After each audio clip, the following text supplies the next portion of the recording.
سلام، طاهری سفر هستم با اخبار امروز سه‌شنبه 10 نوامبر همراه شما.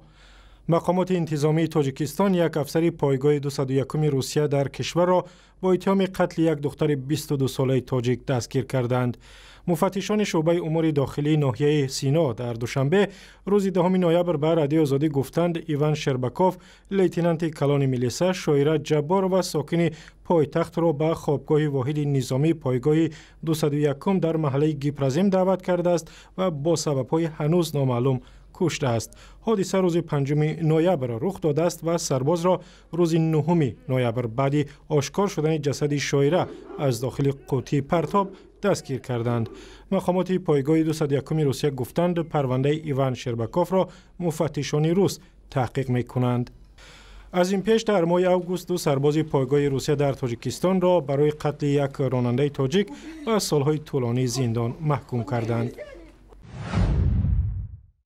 در شهر دوشنبه انجمن اقتصادی سپک 2015 آغاز شد و در جریان آن نمایندگان کشورهای آسیای مرکزی مسائل اقتصادی و همکاری برای بهبود بخشیدن به زندگی مردمان منطقه را بررسی می‌کنند. سپک برنامه مخصوصی سازمان ملل است که به آن به غیر از 5 کشور آسیای مرکزی افغانستان و آذربایجان هم شامل هستند. نظام الدین زاهدی معاون وزیر امور خارجه در نشست گفت کشورهای منطقه بدون همکاری سودمند در عرصه‌های آب و انرژی و از بین بردن مانع‌ها در راه حرکت نقلیات در منطقه به پیشرفت منظم نائل نمی‌شوند. ما می‌خواهیم در جریان تهیه برنامه‌های منطقوی به رفع مانع‌های صنعی و از نظر اقتصادی زیان آور در ساحه‌های نقلیات و مخابرات که به رشد همکاری‌ها خلل می‌رسانند توجه خاص ظاهر شود.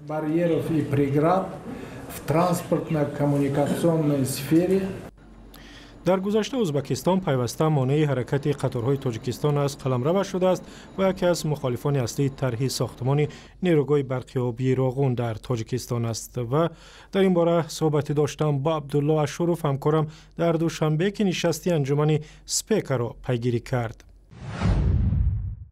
در کاخ وحدت در شهر دوشنبه در یک مراسم تنتنوی با حضور افسران میلیسا از گوشه‌های گوناگون تاجیکستان روز میلیسا را تجلیل کردند.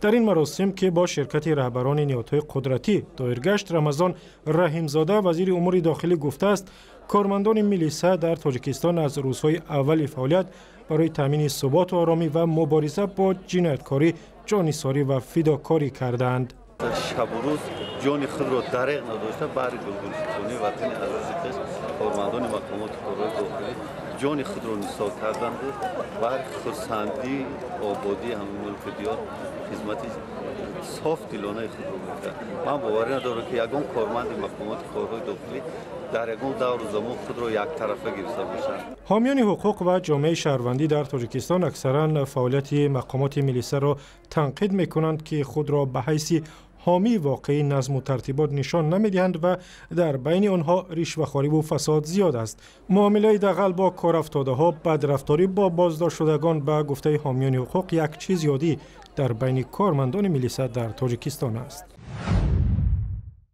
دادگاه در شهر بیشکک روز 10 نوامبر محاکمه رئیس سابق دستگاه ریاست جمهوری قرقیزستان و یک وکیل سابق پارلمان را ادامه داد که هر دویشان به فساد و رشوه‌خواری متهم می‌شوند.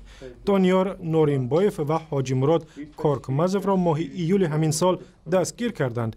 وکیل سابق پارلمان به آن متهم می شود که از نریمان تولیف رئیس سابق شهر بیشکک پایتخت قرقیزستان هزاران دلار رشوه گرفته است و دانیار نوریمبایف هم در معامله‌های غیر قانونی آنها دست داشته است. شهردار پیشین بیشکک را سال 2013 با گناه رشوه‌خواری و تقلب مالی در قرقیزستان به زندان محکوم کردند. دادستان پرونده خواسته است نوریمبایف به 12.5 و کارکمزف به 12 سال زندان محکوم شوند.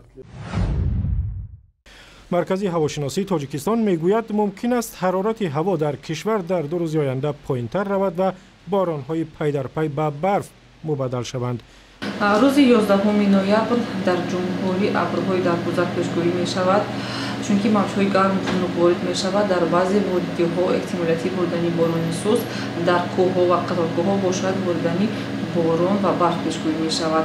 ҳарорати ҳаво рӯзи 11 ноябр дар вилояти Хатон рӯзона то 13-18 дараҷа гармӣ дар назар аст. Дар водиҳои вилояти Сув бошад рӯзона ҳаво то 11-16 дараҷа гарм мешавад. Дар ноҳияти марказ бошад рӯзона то 12-17 дараҷа ҳарорати рӯзона гармӣ пешбинӣ шудааст. фасли тирамоҳ ва ё поизи имсол назар ба солҳои гузашта дар Тоҷикистон сейр борон омад ва ҳоло ҳарорат дар ҷануби кишвар то 18, дар минтақаҳои дигар то 14 дараҷа гарм аст. Чанд рӯз аст ки дар бисёре аз ноҳияҳои Тоҷикистон борон меборад. ва ахбори аз ин ҳам бештар дар вебсайти Радиои Озодӣ, дар саҳифаҳои мо дар Facebook, Twitter ва YouTube ва ҳам заминаи Радиои Озодӣ барои телефонҳои ҳамроҳ.